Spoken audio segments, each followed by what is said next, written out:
Үстүбүздөгү жылдын 17 мартында замандаш өзүнүн кезектеги 12 съездин өткөрүп, негизги приоритетти бийликке келүү менен мамлекетке кызмат кылуу деп белгилешти. Жыйында республика боюнча аймактык комитеттерден келген делегаттарга уставдын жаңы долбоору сунушталды.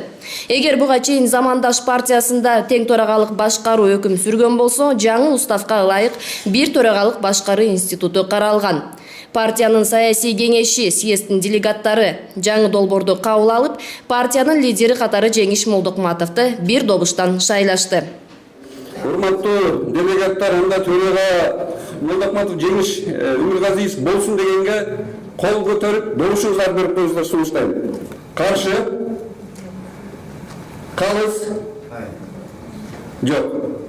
Урматтуу төрага, ордуңуз кут болсун. Элибизге кызмат кылган, замандашыбызга кызмат кылган биздин төрага болуп ат жолтой өткөрүбүз.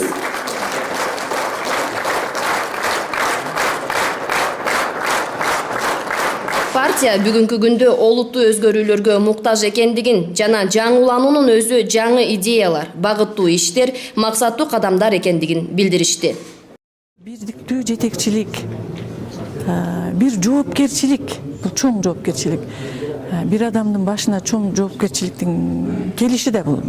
Бул бир чети абдан оор жумуш. Партиялык ички тартипти камсыз кылат да.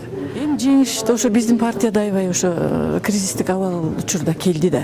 Анан баягы партияны коомго алып чыгууда, чоң мындай шайлоо деген чоң саясий өнүктүккө алып чыгууда тик турду да. Ысык суугунда турду. Мен анын ишине ийгилик каалайм. Колдон келсе баарыбыз ага жардам беришибиз керек. Төрагалдык орунга Жеңиш татыктуу жигит деп ойлойм. Келечеги кең болсун. Партия менен бирге, эл менен, кыргыз эл менен, журту менен бирге болсун. Жеңиштин буга чейинки жасаган иштери, партияга болгон аракети, жолбосо элдин арасындагы кадыр баркы төрагалык милдетти аткарганга татыктуу деп эсептейм.